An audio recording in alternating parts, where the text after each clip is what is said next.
We'll get started here with Jeff McLean and then Dave Zangaro. All right, guess we're doing these Zooms. Nick, why didn't Jordan Davis play more? And was there any correlation between the defense's struggle against the run and there not being enough 5D on looks? Yeah, we have a rotation obviously that we felt good about. We felt like some of those with the way we kind of went about the game, and that was our rotation. Sometimes they're going to get different reps, kind of similar to a wide receiver and how many balls they get in certain games or this or that, and it just so happened to play out a little bit that way with Jordan yesterday. Obviously, we want to try to get as many. Those guys are good players, and we're deep at that position. So we want to try to get as many of those guys, as many reps as we possibly can. That's the way the numbers shook out yesterday. As far as the correlation between with the way they ran it and him, I don't think there was any correlation to that. There's no doubt we have to do a better job in the run game as far as our defense, and we've been working like crazy to do that here today. Just to follow up, though, it seemed like the run numbers there was a discrepancy between when they were 4 down versus 5 down. Tell me what you mean by that. It seems like they had more success when there were 4 down linemen versus 5 down linemen. Is that what you guys figured? Is that what you saw too? Well, again, there's different reasons for why the play is being successful. I think you can look at the numbers and see what they say. We're discussing every defense individually and seeing what we do. We do what we tried to do. Whenever we were calling a certain play, we were doing what we thought was best for the team in that particular moment. And like I said, we'll see where we feel like our best defenses are against the run. But when we had a bigger lead right there, we thought they could potentially be a little more one-dimensional, and they did a good job of still keeping it to their offense. And we were up 17 twice and on 2 different occasions there in the third quarter. Some teams do get a little bit more one-dimensional in that time. They happen to keep it a little more balanced. There was a third and 11, I believe, that they ran, and they're down 17, and they ran the ball. And so hats off to them. That takes some guts to do that, and they executed it. So, but a little bit of that, Jeff, comes down to the situation that you're playing and what you're trying to make educated guesses on what you think the offense and the defense is going to do. Go ahead, Dave, and then Martin. Dave. Martin, we'll go to you. Right. Hey, Nick, the report just came out that Derek Barnett has a torn ACL, is out for the year. Can you confirm that? And also what that means for a guy like Teron Jackson, what you've kind of seen from him as far as his growth from last year to this year? Thanks. Yeah, I can confirm that. Derek will be out, and he tore his ACL, and obviously that's a big blow for us. I love the way Derek Barnett comes to work every single day and plays with grittiness and toughness and nasty. I am a huge Derek Barnett fan, and he'll be missed. And so that sucks. I hate that for him. I hate that for this team. And again, like I said, he'll be missed. I can't tell you how much I think of Derek. With that being said, it's part of this game, and I hate that part of this game because I've had to live that with injuries myself when I played in college, and I hate that part of this game. But it is part of this game, and Howie and his staff have done a great job of making us deep at the O&D line, and so. We have some good options there. We have a good rotation right there, and Teron wasn't up yesterday, but how quickly it can turn from you not being up for a game to you having a significant role. And I know our guys understand that. We talk to our guys a lot about that, about their roles and how if you're a backup, you're one snap away from going in, and it's just the way that's going to play out for Teron again. But my heart breaks for Derek, and he'll be missed, and I look forward to Teron getting some more reps though. We'll go to John McMullen and then Chris Franklin. Hey, Nick. Just wanted your thoughts on Devante and, how many reps he got. And obviously he got a couple targets.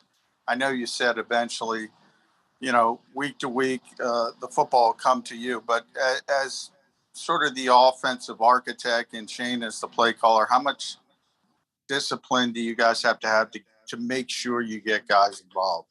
Yeah, we must. We got to, because you never want to be one dimensional and let them say, hey, we're taking this away or taking that away. Devante Smith is a great not a good playmaker, a great playmaker. I think we all saw, everybody in this city saw that on hand last year. And, you come away from that game and you felt, I felt good. There's things that I told the offense, we did so many good things. And we have a lot but yet again, we have a lot to clean up. And a lot of it, in my mind, was communication issues. So I came out of that game thinking, okay, we got communication issues to clean up. But, man, we ran the ball well. We were pretty efficient passing the ball. We were great on third down. We were really good in the red zone. We had a really good 2-minute drive to get points at the end of the half. When you end with the ball in your hand in a 4-minute drive, that is huge, huge, huge, huge. And so there's so many good things we did. And, but coming away, you're like, Devante Smith didn't get any catches. Sometimes you don't feel that in the game. And, he's got to touch the ball. There's no doubt about it. He's got to touch the ball. And it's just the way the game went. I think, when we looked at it, he did have the 4 targets. He had the 4 targets, but there was a handful of other things that were called for him. And so I know, and for whatever reason, there's so many different reasons of why it doesn't go to him. And for whatever reason, it didn't here. And we had some other opportunities to get it to him. Again, there's a multiple reasons why it didn't. So, a lot of these plays were still run through him. It just, for whatever reason, it seemed to time up perfectly. AJ had this huge game, and Devante didn't touch the ball at all. Oh my goodness, they're never going to use Devante Smith again. I can promise you that's not the case. He is him, AJ, and Dallas are who the offense will run through, who the pass offense will run through. And it just was the perfect storm yesterday with where he didn't get any touches, and hey, that's my job though, to make sure that he gets the touches, and we'll fix that. And but that's not that, a lot was still planned for him. We'll go to Chris and then Dave. Hey Nick, it looked like the Lions got a lot of pressure on Jalen Hurts when he came through via the blitz and other ways. After watching the tape, how can you guys protect him from being hit so much? And are you worried about that accumulating over the course of the season? Yeah, I didn't think the pressure, like I said this yesterday, or maybe I said it this morning. Yeah, I think I said it this morning. I didn't think the pressure was a result of anybody losing one-on-one. It was more of a result of, them bringing one more than we could block. And so that's going to happen sometimes. Not everybody's going to say, I'll do this type of pressure, and live with the consequences of it. I thought we had some good things on yesterday, and that we didn't, there was just one thing or another. Like we had a pretty good play called for Devante on one of the pressures, and the ball got batted down. Like that's a good play by the defense. And so, no, obviously I'd never want Jalen to take unnecessary hits, but we got to remember too one of the things that makes Jalen special, and that's his ability to create when something's not there, and or when they have one more guy than we can block, and we didn't see that it was that type of pressure, and so yeah, you never want him to take too many hits, that's for sure. I mean, but that is one thing that makes him special, and so I'm never going to say that I'm worried about it, but we always will have a plan for those extra pressures that they have, and we'll do as much as we can to make sure he doesn't get hit. Go ahead, Dave, and then Tim. Nick, we saw AJ Brown in the slot quite a bit yesterday. Generally speaking, what dictates that, and what do you like about him in there? There's different ways. Maybe sometimes you're in a no huddle look, and the guys are supposed to get lined up, and so we can go fast, right? And that's the beauty of these guys. These receivers are smart. They can play all these different positions. Sometimes it's by design that the ball's going somewhere else on the outside, and you're shuffling guys around, right? There's so many different reasons why somebody would be in the slot or on the outside. But one thing we always take great pride in is that, when you have good playmakers, you want to move them around. I think I think the days of this guy always lines up to the left or this outside, or this guy always lines up to the right outside, or this guy's always in the slot, in my opinion, are a little bit over in a sense, because you do that too much, and you make it a little bit more simple for the defense to take those guys away, because they can roll coverage, they can keep the corner over there, they can cheat the linebacker out. It's much easier when you know where he is. So, that's been something we've liked to do in the past with our, we did that. I know we did that a lot. We did that a chunk last year with Devante. We did that an awful lot with Keenan Allen when I was with the Chargers. So that's something that's always on our mind with our good playmakers. Go ahead, Tim, and then Zach. Nick, what stands out about Jalen's performance after watching the tape, and where does it kind of stack up in terms of performances that you've seen since you've been here? Yeah. Hey, Tim, how you doing? I think he did a nice job yesterday. He made some, I really felt like there were really a lot of moments in that game where he was throwing on rhythm and ripping the ball where it was supposed to be on time. Some of it, so I thought that part of it his in the pocket play I thought was really good. The delivery of the football, of course we're all gonna want a couple. He touches the ball every time, so every play. So of course there's gonna be some things where like, hey, maybe here or there, but that you wanted it to be a little bit different. But I thought he played a really good game, and then, as far as his ability with his legs, they gained 90 yards on the ground. Some of them obviously were off scrambles, and some of them were off design quarterback runs, or whatever we were doing there, like design quarterback runs or read plays and stuff like that. And so that's a lot of offense to I think that teams that typically are in the top half of the league and running the football have an element of their quarterback that can run. And so again, I just thought it was a good all around game that he had. And I thought he was seeing the defense well and getting us to what we needed to get to. And I really thought he played a really good game. I don't necessarily want to say a rank of the other games that I'm kind of in the moment right now of this season, and some of the play. I remember plays and everything from last year, but I don't know if I want to comment on where I thought it was in his games in the past. But I definitely thought he played winning football yesterday. Go ahead, Zach, and then Ed. Hey, good afternoon, Nick. If you look at situational football, in particular on the defensive side, the Lions were 9 of 13 on third downs, 4 of 4 in the red zone. What was the defense lacking in those money situations? Yeah, keeping those drives alive on a third down, it felt like, we had, I think, 3 and outs early after that first drive, and then we had the turnover. And then it felt like what was happening is like, okay, once they got a first down, we couldn't stop the bleeding. So once the drive kind of started to go, we couldn't get off the field there. And then the same thing, then we would get to the red zone, and it felt, there were some things that happened in the red zone. There were some things that happened in the red zone in the sense of like, we'd have them on a negative play or a stop, and then they'd get a chunk to get down inside the 5, first and goal inside the 5. That happened a couple times. And so, it wasn't that we were giving up explosive plays, because by our count, we won that explosive play battle by a significant amount, based off of how we track all that.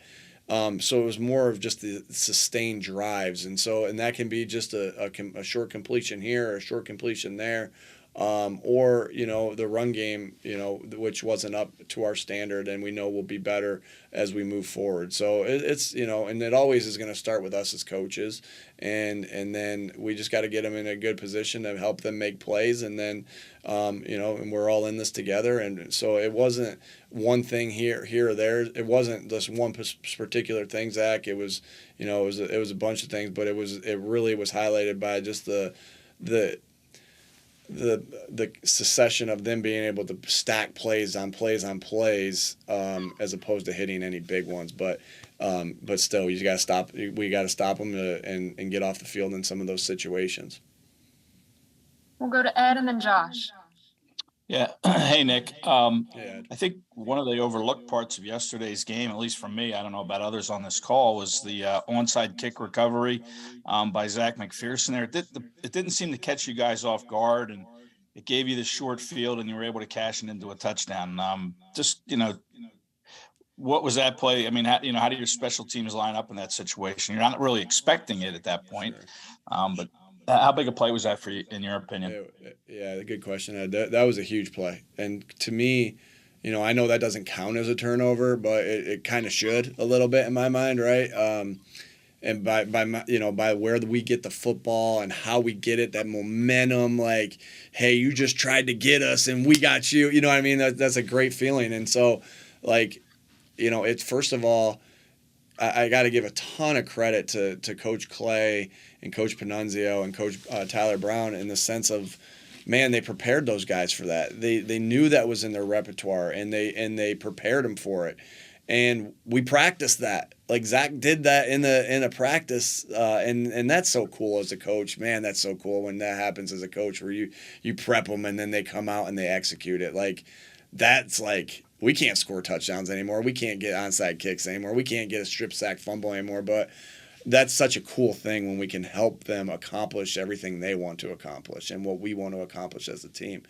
And then Zach just being disciplined in the sense of what he's taught there, and he's taught a very specific fundamental there while the ball's getting kicked. And Zach stayed true to his rules, and he executed a huge play in that game, and just great. And it wasn't just Zach. The ball happened to go to Zach, and Zach caught it. Our whole line and the whole of everybody in the front was doing that. And so, hey, we talk about this all the time, and this is why we walk through so much. We have so much walk through. It's like, hey, this game, yeah, we're expecting this or we're expecting that, but what do you do when it's not that? And so what you have to do is play your rules and everything. Like, it doesn't matter if it's offense, defense, or special teams.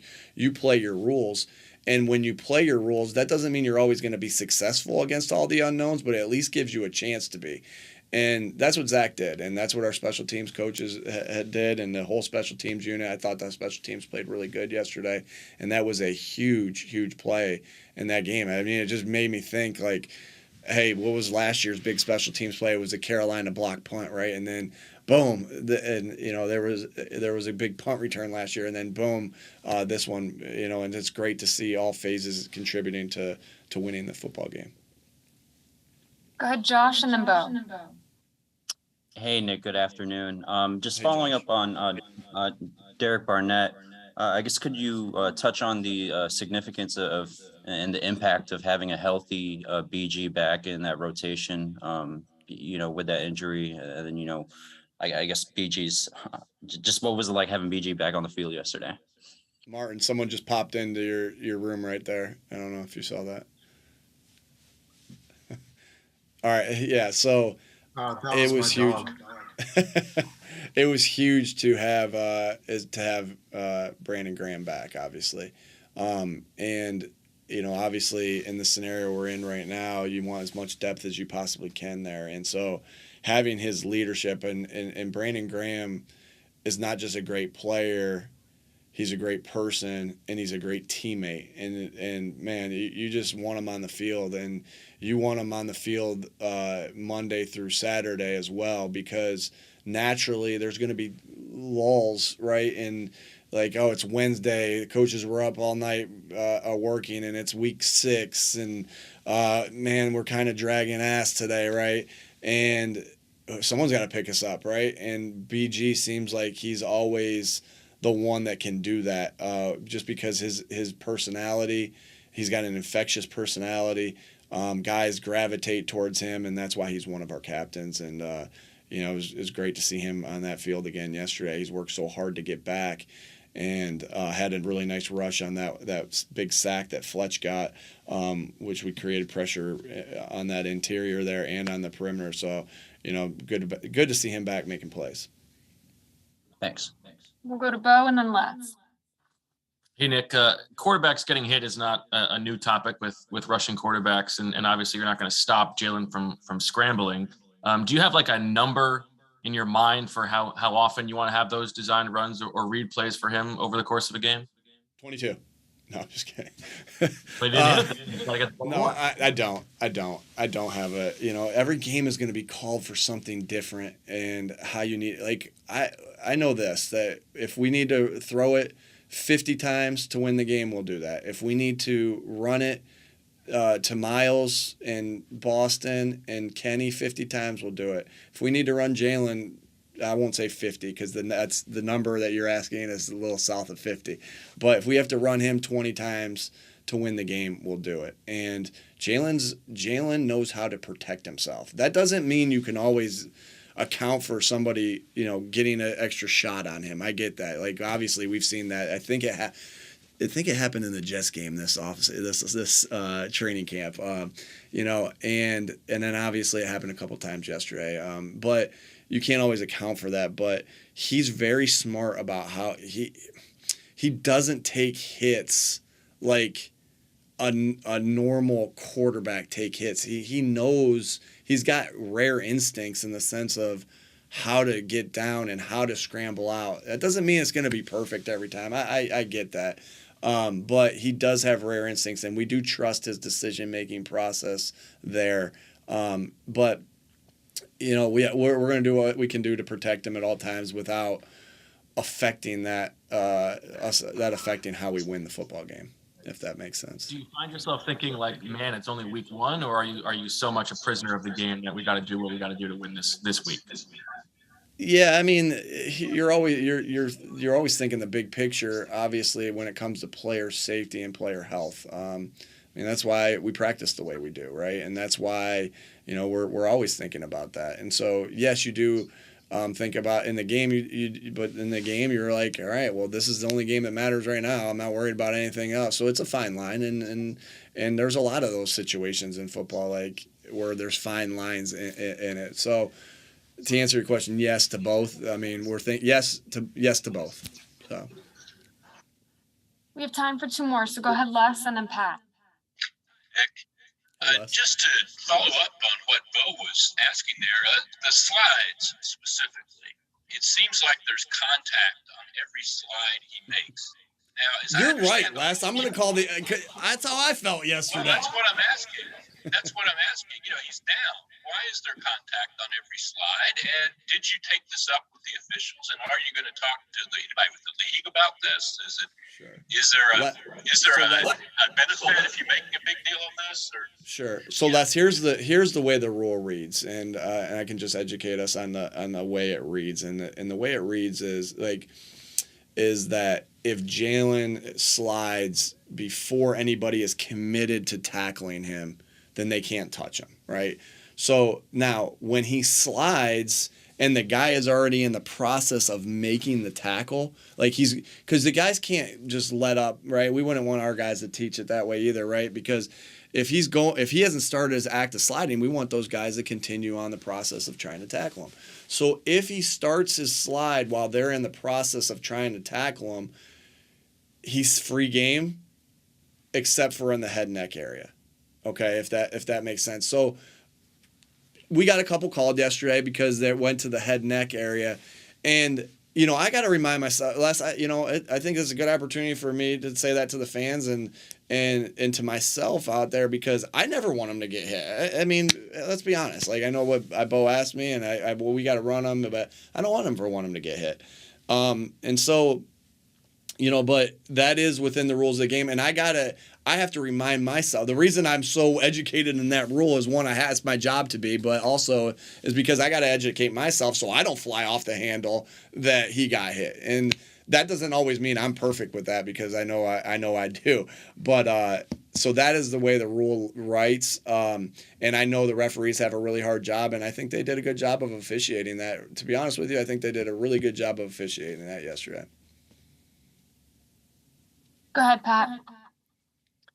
Nick, before the season, maybe a few days before, I polled a bunch of the players and asked them who they thought maybe deserved a little more attention, and several of them said Kizer White. What did you think of his performance, and do you think you just kind of got lucky bringing in a player like that on that kind of deal? Man, he is a physical player. He can come in there and stick, and he did that on a couple occasions yesterday. He made a huge play that helped us, change the game, right, and put us up 14 points by a play that he made. And so, and then obviously James finished it off. But what Kizer did also on that play is he got the tip, right. He had great coverage on Hawkinson. Marlon got a great pass rush to put pressure on Goff, where Goff had to get off. Not only did, and then all of a sudden, like, he's got this great coverage on Hawkinson. He tips it, he gets it to James, and then he gets himself, because he dove for that tip, he gets himself off the turf fast and gets a block on Swift to spring James for a touchdown. And so, but that's who he is. Like that, he's all go all times, and he has a knack to make plays, and we've seen that in the 2 games he's played here, right? An interception against the Jets, and he made the play here, and I just can't say how much I think of him, how physical he is, right?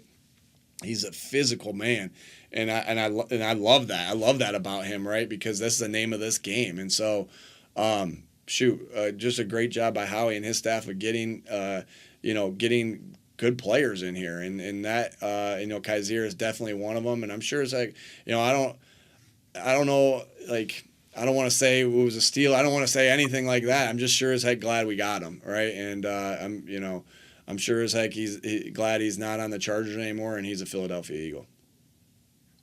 Coach, we'll take one more here from Jimmy Kempski. Nick, you got 10 points on the 2 possessions bookending halftime.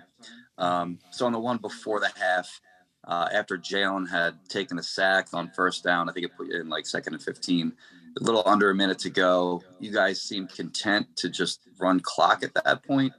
Was that the plan before the Lions then called timeout? We were still content on going and getting it. The Lions called a timeout off of we ran the first play. We ran a play on the first play and we got a good start, and then the second play, I think we passed it to get the first down, and then we took the sack right there. I think the Lions called a timeout, and we ran a pass play the next down. Now Jalen scrambled on that. It was a scramble. Yeah, right. Yeah, it was a scramble. We were playing to go down there and get points, and so he had to scramble on that play, and he scrambled. Then we called a timeout, and it took us to 3rd and 4. And I'm trying to replay this whole thing in my head. I've watched the game like 8 times, so I think I got it pretty good. So then 3rd and 4, we took the deep shot to AJ. AJ caught it, got us down to the 5. So in my mind, we were playing. I'm pretty sure that was the progression of it. And in my mind, we were playing to score that entire time. We weren't. We were playing. We had a lot of faith in our offense right there, and when we went down and scored. So we were. Our intent was to go score, and that's what we did. It was more like you were just kind of, because it didn't seem to have like an urgency after Jalen got sacked on that play. You're still going to try to move the ball on the field, but maybe just not, maybe running a little bit of clock then, I guess, right? Well, they called it. I believe they called a timeout there. They called a timeout after the sack. Yeah, I'm saying if they hadn't, would you have you would have still tried to go down and score? But maybe keep that one to myself. Maybe but not. Yeah, we'd have still tried to go down and score. But you play it differently. I mean, we passed the next down, so you play it differently based off some things. But no, that's a good question. I appreciate the question. We were trying to score the whole time. Yeah. Appreciate you taking the time, Coach. All right. Thanks, guys.